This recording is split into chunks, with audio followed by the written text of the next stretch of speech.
Mshikilizi mpya wa rekodi ya dunia mbio za London Marathon Sebastian Sawe alirejea nchini Jumatano usiku akipokelewa kishujaa, aliyosababishwa kwa muda mfupi kuvurugika kwa shughuli katika uwanja wa ndege wa kimataifa JKIA kufuatia mafanikio yake ya kuvunja rekodi hiyo ya London.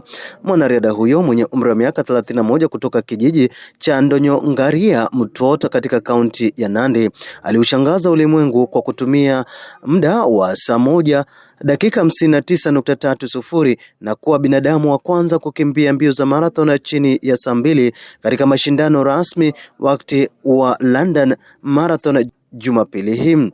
Rais William Ruto akizungumza leo kwenye dhifa maalum ya kuweza kumsherehekea mwanariadha huyo ameweza kumpongeza Sawe na kusema kwamba kama serikali watatia juhudi zaidi kuendeleza vipaji vya wanamichezo, akiahidi makubwa kwa vijana wa taifa la Kenya.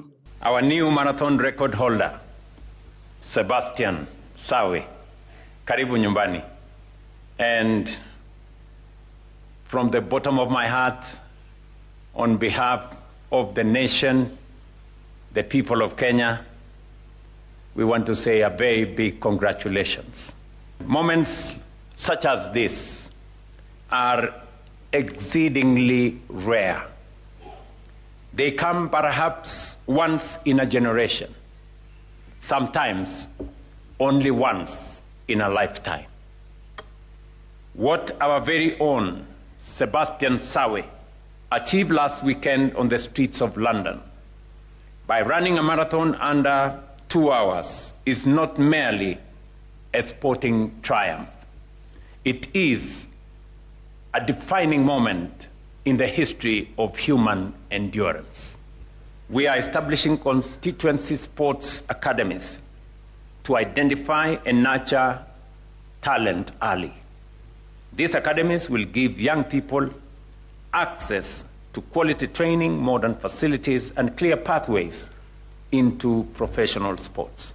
Waziri wa michezo Salim Mvurya amempongeza mwanariadha huyo akisema kama wizara wako tayari kukuza talanta ya vijana kuletea fahari taifa hili. I want to congratulate Sebastian Sawe for the achievement. This achievement is not a mean feat.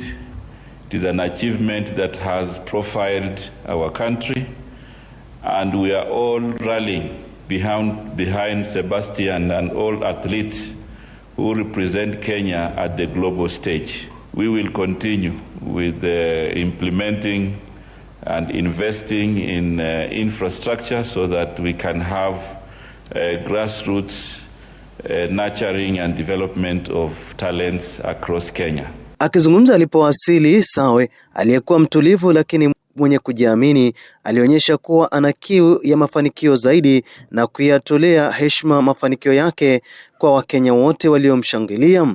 Kazi ambayo nilienda nikafanya kule London, nilifanya kwa niaba ya sisi wote kujenga jina ya nchi yetu iendelee kung'aa kabisa, na ni furaha kwa sisi wote.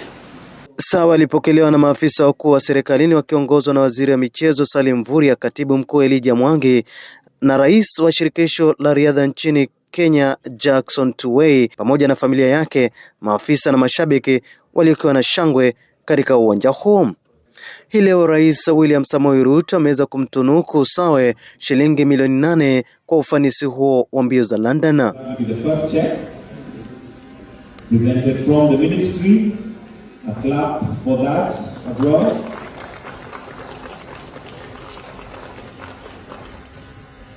And a second check, which is 3 million shillings for any athlete that gets gold, gets 3 million shillings for gold. So totaling to 8 million shillings for Sebastian Sawe.